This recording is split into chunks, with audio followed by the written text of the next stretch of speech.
एक बार की बात है। एक गांव में राजू नाम का एक चरवाहा अपने माता पिता के साथ रहता है। वैसे तो वो बहुत अच्छा लड़का था, पर उसे एक ही बुरी आदत थी, झूठ बोलने की। झूठ बोलने के साथ साथ वो बहुत लापरवाह था। उसका किसी भी काम में मन नहीं लगता था। एक दिन राजू स्कूल से आने के बाद आराम कर रहा था। तभी उसके पिता ने वहां आकर उससे पूछा, राजू, तुमने स्कूल की पढ़ाई कर ली? हाँ पिताजी, कर ली। ठीक है, मैं भेड़ों को चराने जा रहा हूँ। ठीक है पिताजी। राजू ने अपने पिता से झूठ बोला, क्योंकि उसने कोई पढ़ाई नहीं की थी। वाह, आखिर मेरा झूठ मेरे काम आ ही गया। राजू ऐसे ही सबसे झूठ बोलता रहता था। फिर एक दिन राजू के पिता बीमार पड़ गए, जिसके कारण वो अपने भेड़ों को चराने नहीं जा पाए और उन्होंने राजू को बुलाकर भेड़ों को चराने का काम दिया। बेटे राजू, मेरी तबीयत ठीक नहीं लग रही, इसलिए मैं चाहता हूँ कि कुछ दिनों तक तुम भेड़ों को चराने ले जाओ। हाँ हाँ पिताजी, क्यों नहीं। और हाँ, भेड़ों का ध्यान रखना, एक भी भेड़ खोनी नहीं चाहिए। कहीं खेल कूद करने के चक्कर में मत लग जाना। मेरे साथ सारे भेड़ बिल्कुल सुरक्षित रहेंगे। भेड़ों की सुरक्षा का भरोसा दिलाकर राजू उन्हें चराने पास के जंगल में ले गया। उसने जंगल जाकर भेड़ों को चरने के लिए छोड़ दिया और खुद एक पेड़ के नीचे बैठ उन्हें देखने लगा। लेकिन थोड़ी ही देर में उसका मन ऊब गया। राजू को कुछ समझ में नहीं आ रहा था कि क्या करे। तभी उसकी नजर पास के खेत में काम करते कुछ लोगों पर पड़ी। उसने उन्हें देख उनसे मस्ती करने की सोची, ताकि उसका मनोरंजन हो पाए। तभी उसके दिमाग में एक योजना आई और उसने जोर से चिल्लाना शुरू किया, भागो भागो, भेड़िया आया, कोई मुझे बचाओ, भेड़िया आ गया। राजू की आवाज सुन खेत में काम करने वाले लोग घबरा गए और सब काम छोड़कर राजू को बचाने के लिए उसकी तरफ डंडे, फावड़ा और जो भी उन्हें मिल सका लेकर भागे। पर जब वो राजू के पास पहुंचे तो उन्होंने देखा कि वहाँ कोई भेड़िया नहीं है और राजू उन पर हंस रहा है। राजू, कहाँ है भेड़िया और तुम हंस क्यों रहे हो? अरे कोई भेड़िया नहीं है, मैं तो मजाक कर रहा था। राजू, ये भी कोई मजाक करने की बात है? हमें लगा तुम मुसीबत में हो, इसलिए हम सब काम छोड़कर तुम्हें बचाने आए और तुम झूठ बोल रहे थे। ये आदत ठीक नहीं है। हाँ हाँ, ठीक है, समझ गया। अब आगे से नहीं करूँगा। गांव वाले वहाँ से चले गए। अगले दिन फिर राजू अपने भेड़ों को लेकर जंगल में गया और उसने फिर से अपने मनोरंजन के लिए वही योजना अपनाई। ओ भागो भागो, भेड़िया आया, कोई मुझे बचाओ, भेड़िया आ गया। राजू की चीख सुनकर फिर से गांव वाले अपना अपना काम छोड़कर राजू को बचाने आए। पर पिछली बार की तरह इस बार भी राजू झूठ बोल रहा था। वहाँ कोई भेड़िया नहीं था। राजू, ये बिल्कुल अच्छी बात नहीं है। तुम रोज रोज झूठ बोलकर हमारा काम खराब करते हो। इस तरह तो तुम्हारी बात पर कोई भरोसा नहीं करेगा। आप लोगों में इतनी समझ भी नहीं कि इस जंगल में कोई भेड़िया नहीं रहता। आप लोग बेवकूफ हो जो दौड़ते हुए आ जाते हो। पर एक बात कहूँ, आप लोगों की बेवकूफी देखकर मुझे तो बड़ा मजा आया। चलो चलो, इसे तो समझाना ही बेकार है। अगले दिन राजू फिर से अपने भेड़ लेकर उसी जंगल में उन्हें चराने गया और उसने फिर से गांव वालों के साथ मस्ती करने की सोची। राजू अपनी योजना के अनुसार चिल्लाने ही जा रहा था, तभी उसने सामने झाड़ियों में कुछ हलचल देखी। वो रुक गया और ध्यान से उधर देखने लगा। तभी झाड़ियों को चीरता हुआ सच में एक भेड़िया वहां आ गया और राजू के सामने खड़ा हो गया। राजू ये देखकर डर गया। बचाओ बचाओ, भेड़िया आया, जल्दी कोई बचाओ, ये भेड़िया ये मुझे खा जाएगा। राजू अपने प्राण बचाने के लिए पेड़ पर चढ़ के चिल्लाने लगा। अरे सुनो, वो राजू फिर से भेड़िया आया चिल्ला रहा है। चिल्लाने दो, अब उसके झूठ के जाल में हम फंसने वाले नहीं हैं। चुपचाप अपना काम करो। सही कहा। अगर वहाँ गए तो फिर से हमें देख के हंसेगा और हमारा मजाक उड़ाएगा। उधर राजू मदद के लिए चिल्लाता रहा, पुकारता रहा, लेकिन गांव वालों ने उसकी बात को फिर से मजाक समझकर जाना जरूरी नहीं समझा। इधर भेड़िया राजू के भेड़ों की तरफ बढ़ता जा रहा था।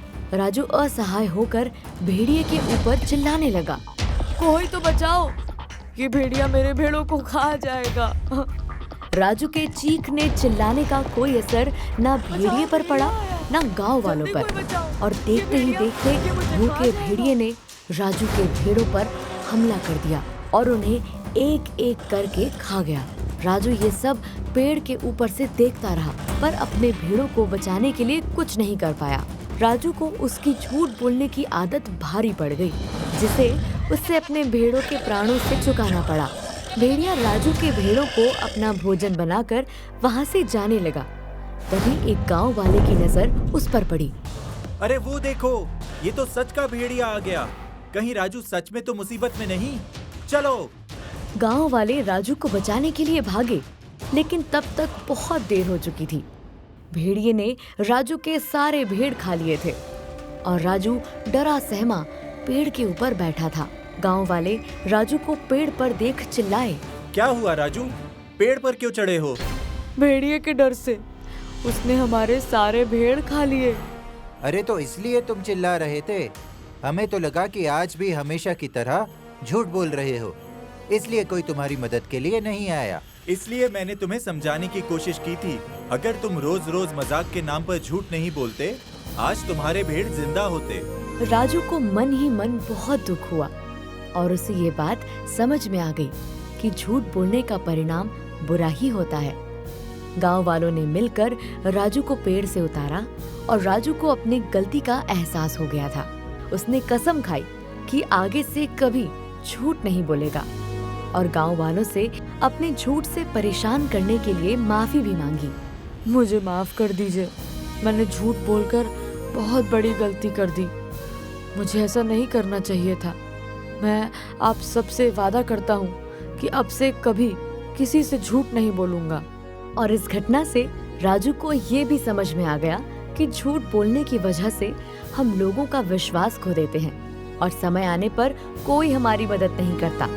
इसलिए हमें कभी झूठ नहीं बोलना चाहिए।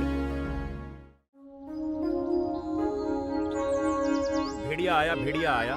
गांव वालों से ये बोलकर मस्ती करने वाला राजू अब एक अच्छा बच्चा बन गया था, क्योंकि एक बार उसके झूठ बोलने की आदत के कारण वह बहुत बड़ी मुसीबत में फंस गया था। इस वजह से वह अब हर काम सोच समझकर करता था। लेकिन कुछ ही दिनों में वह पुरानी बातें भूल गया और फिर से पहले की तरह झूठ बोलना शुरू कर दिया। सुनो बेटे, ये सरपंच जी का मकान कहाँ पड़ेगा? सरपंच जी, आप यहाँ से दाएं जाइए, फिर बाएं, फिर सीधे चलते रहिए, फिर थोड़ी देर चलने के बाद बाएं मुड़ जाइए और फिर वहाँ से दाएं, और आप सरपंच जी के घर पहुँच जाएंगे। राजू ने उस आदमी को गलत पता बताया था। अब मजा आएगा। ये अब सरपंच जी के घर जाने के चक्कर में पूरा गांव घूमेंगे। एक दिन राजू की माँ ने उसे बुलाया और दुकान से चावल लाने को कहा। राजू, राजू। जी माँ। राजू, जल्दी से जाओ और बनिए की दुकान से जाकर चावल ले आओ। तुम्हारे पिताजी भेड़ों को चराकर आते ही होंगे। उनके आने से पहले मुझे खाना बनाना है। मैं अभी गया और अभी आया। राजू घर से चावल लाने के लिए निकल तो गया, लेकिन रास्ते में उसे उसके कुछ दोस्त खेलते हुए नजर आए। उन्होंने राजू को भी अपने साथ खेलने के लिए बुलाया। अरे राजू, इतनी जल्दी में कहाँ जा रहे हो? आओ तुम भी हमारे साथ खेलो, बहुत मजा आ रहा है। हाँ हाँ, क्यों नहीं। राजू सब भूलकर अपने दोस्तों के साथ खेलने लगा। खेलते खेलते शाम हो गई और फिर उसे याद आया कि उसकी माँ ने उसे चावल लाने को भेजा था। मैं चावल लाना भूल ही गया। दोस्तों, मुझे जल्दी जाना होगा, वरना बहुत डांट पड़ेगी। राजू जल्दी से खेल छोड़कर दुकान की तरफ भागा, पर वहाँ जाकर उसने देखा कि सेठ अपनी दुकान बंद कर रहा था। वह दौड़ता हुआ उसके पास गया। सेठ, जल्दी से मुझे 1 किलो चावल दे दो। दिखाई नहीं दे रहा? मैं दुकान बंद कर रहा हूँ, कल आना। प्लीज अंकल, दे दो ना। नहीं, मुझे दुकान बंद करके जल्दी जाना है। सेठ दुकान बंद करके चला गया और राजू को चावल न मिलने पर बहुत गुस्सा आया। वह दुखी होकर घर चला गया, लेकिन अपनी माँ की डांट से बचने और सेठ को सबक सिखाने की उसने एक तरकीब सोची। घर पहुँचते ही उसने अपनी माँ को एक झूठी कहानी सुनाई। माँ, मैं चावल नहीं ला पाया। मैं सेठ की दुकान में गया था, पर मैंने उसकी दुकान में एक भूत देखा, इसलिए मैं वहाँ से भाग गया। क्या? अच्छा किया बेटे। देखते ही देखते ये बात पूरे गांव में फैल गई कि सेठ की दुकान में भूत है। और अब सब उसकी दुकान में जाने से डरने लगे। जब ये बात सेठ को पता चली तो वह सीधे राजू के घर पहुंच गया। राजू, राजू, जल्दी बाहर आओ। सेठ को जोर जोर से चिल्लाता सुनकर राजू और उसके पिताजी बाहर आए। क्या हुआ सेठ जी, इतने गुस्से में क्यों हो? राजू ने कुछ किया क्या? उसने ऐसा काम किया है जिसकी कोई माफी नहीं। पूरे गांव में ये झूठी खबर फैला दी है कि मेरी दुकान में भूत है। अब सब मेरी दुकान में आने से डरते हैं। मेरा कितना नुकसान हो गया। राजू, तुम कब सुधरोगे? अपनी गलती छुपाने के लिए फिर से तुमने झूठ का सहारा लिया। चलो माफी मांगो सेठ जी से। मुझे माफ कर दीजिए सेठ जी। राजू ने सेठ से माफी तो मांग ली, लेकिन वो कहाँ सुधरने वाला था। कुछ दिनों बाद उसके पिताजी किसी काम से कुछ दिनों के लिए शहर जाने लगे और निकलने से पहले उन्होंने राजू को अपने पास बुलाया। बेटे राजू, मैं कुछ जरूरी काम से शहर जा रहा हूँ, इसलिए मैं चाहता हूँ कि तुम कुछ दिनों तक भेड़ों को चराने ले जाओ, वरना उन्हें भूखे ही रहना पड़ेगा। और हाँ, पिछली बार की तरह इस बार कोई गड़बड़ या शरारत मत करना। मैं उन्हें चराने ले जाऊंगा और हाँ, इस बार कोई शरारत नहीं करूंगा।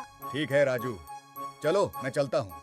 पिताजी के जाते ही राजू भेड़ों को लेकर जंगल चला गया और उन्हें चरने के लिए छोड़ दिया और खुद पेड़ के नीचे आराम करने लगा। देखते ही देखते उसकी आंख लग गई और थोड़ी देर में उसकी आंख खुली। ओफो, अब तो पूरा दिन बाकी है। तब तक मैं क्या इन भेड़ों को देखता रहूं? मैं ऐसा नहीं कर सकता। मनोरंजन के लिए कुछ करना होगा। क्या करूं? क्या करूं? हाँ, भेड़िया आया। पिछली बार की तरह इस बार भी गांव वालों को परेशान करता हूँ। वैसे भी इतने दिनों में सब भूल गए होंगे। बहुत मजा आएगा। पिछली बार की तरह इस बार भी राजू ने वही शुरू किया, जिसके कारण वह इतनी बड़ी मुसीबत में फंस गया था। भागो भागो, भेड़िया आया, कोई मुझे बचाओ। राजू की आवाज सुन खेत में काम करने वाले लोग घबरा गए। उन्हें लगा कि राजू इस बार जरूर सच बोल रहा है और सब उसकी मदद के लिए अपने अपने काम छोड़कर उसकी तरफ भागे। पर वहां जाने पर उन्होंने देखा कि राजू उन पर जोर जोर से हंस रहा है। राजू, कहाँ है भेड़िया और तुम हंस क्यों रहे हो? कहीं तुमने फिर से झूठ तो नहीं कहा? मैं तो बस ये देखना चाहता था कि आप सबको अब मेरी बात पर भरोसा है कि नहीं। पर मैं वादा करता हूँ, अब से कभी ऐसा नहीं करूँगा। राजू, तुमने फिर से ये सब मजाक शुरू कर दिया। सुधर जाओ, ये अच्छी बात नहीं है। ठीक है, समझ गया। अब आगे से नहीं करूँगा। आप लोगों को तो मजाक भी समझ में नहीं आता। गांव वाले वहां से चले गए, लेकिन राजू को बात समझ में नहीं आई। उसने उनकी बात एक कान से सुनी और दूसरे कान से निकाल दी। अगले दिन फिर राजू अपने भेड़ों को लेकर जंगल में गया। पिछली बार की तरह वह इस बार भी बैठे बैठे ऊबने लगा और उसने फिर से अपने मनोरंजन के लिए वही तरीका अपनाया। इस बार भेड़िया नहीं, शेर आया चिल्लाता हूँ। शेर से लोग ज्यादा डरेंगे और मजा भी ज्यादा आएगा। और जोर जोर से चिल्लाने लगा। बचाओ बचाओ, शेर आया, जल्दी कोई बचाओ। ये शेर मुझे खा जाएगा, मेरे भेड़ों को खा जाएगा। अरे कोई तो मदद करो। लेकिन पिछली बार की तरह इस बार भी राजू झूठ बोल रहा था। राजू, ये बिल्कुल अच्छी बात नहीं है। तुम रोज रोज झूठ बोलकर हमारा काम खराब करते हो। इस तरह तो तुम्हारी बात पर कोई भरोसा नहीं करेगा। गांव वालों ने राजू को फिर से समझाने की कोशिश की, लेकिन राजू को कुछ समझ में नहीं आया। उल्टा वो गांव वालों से ही उलझ पड़ा। अरे आप लोग तो छोटी सी बात को इतना बड़ा बना रहे हो। राजू की बातें सुनकर गांव वाले गुस्से में आकर वहां से वापस चले गए। चलो चलो, इसे तो समझाना ही बेकार है। अगले दिन राजू फिर से अपने भेड़ों को लेकर उसी जंगल में उन्हें चराने गया और हर रोज की तरह आज भी उसका मन नहीं लग रहा था। उसने फिर से गांव वालों के साथ मस्ती करने की सोची। पता नहीं पिताजी रोज कैसे भेड़ चराने आते हैं। मैं तो रोज रोज यहाँ आकर ऊब जाता हूँ। वो तो भला हो इन मूर्ख गांव वालों का, जो इनकी वजह से मेरा मनोरंजन हो जाता है। आज भी शेर आया चिल्लाकर इन्हें परेशान करता हूँ। बड़ा मजा आएगा। हा, हा, हा, हा, हा, हा। राजू अपनी योजना के अनुसार चिल्लाने ही जा रहा था, तभी उसने सामने झाड़ियों में कुछ हलचल देखी। वो रुक गया और ध्यान से उधर देखने लगा। तभी झाड़ियों को चीरते हुए सच में एक शेर वहां आ गया और राजू के सामने खड़ा हो गया। राजू यह देखकर डर गया और डर के मारे उसका गला सूख गया। वो मदद के लिए जोर जोर से चिल्लाने लगा। बचाओ बचाओ, शेर आया, जल्दी कोई बचाओ। ये शेर मुझे खा जाएगा, मेरे भेड़ों को खा जाएगा। अरे कोई तो मदद करो। राजू डर से चिल्लाता रहा। लेकिन उसकी मदद के लिए कोई नहीं आया, क्योंकि सबको यही लग रहा था कि राजू फिर से कोई मजाक कर रहा है। यह राजू फिर से हमें बेवकूफ बनाने की सोच रहा है, लेकिन इस बार हम उसके जाल में नहीं फंसेंगे। कोई उसके पास नहीं जाएगा। इधर राजू को चिल्लाता देख शेर गुस्से से बोला, ये क्या मजाक बना के रखा है? बहुत दिनों से सुन रहा हूँ शेर आया, जबकि मैं तो कभी आया ही नहीं। और आज जब मैं सच में आ गया हूँ तो डर क्यों रहे हो? मुझे माफ कर दो शेर जी, मैं तो बस मजाक कर रहा था। जैसे कि मैंने एक कहानी में पढ़ा था, मुझे क्या पता था कि वो कहानी सच हो जाएगी। पता नहीं वो कहानी किसने फैलाई है, शेर का मजाक बना के रख दिया है। तुम इस तरह लोगों को डराने के लिए मेरे नाम का गलत इस्तेमाल नहीं कर सकते। ऐसे तो लोग सच में मुझसे डरना छोड़ देंगे। जैसे आज तुम्हारी मदद करने कोई नहीं आया, अब बताओ क्या मैं तुम्हें खा जाऊं? मुझे माफ कर दीजिए, मैंने झूठ बोलकर बहुत बड़ी गलती कर दी। मुझे ऐसा नहीं करना चाहिए था। मैं वादा करता हूँ कि अब से कभी किसी से झूठ नहीं बोलूँगा। ठीक है, बच्चा समझकर इस बार माफ कर देता हूँ, पर आगे से ऐसा कभी नहीं होना चाहिए। मैं वादा करता हूँ। शेर ने राजू पर तरस खाकर उसे छोड़ दिया, और इस घटना से राजू को यह भी समझ में आ गया कि झूठ बोलने की वजह से हम लोगों का विश्वास खो देते हैं और समय आने पर कोई हमारी मदद नहीं करता। इसलिए हमें कभी झूठ नहीं बोलना चाहिए।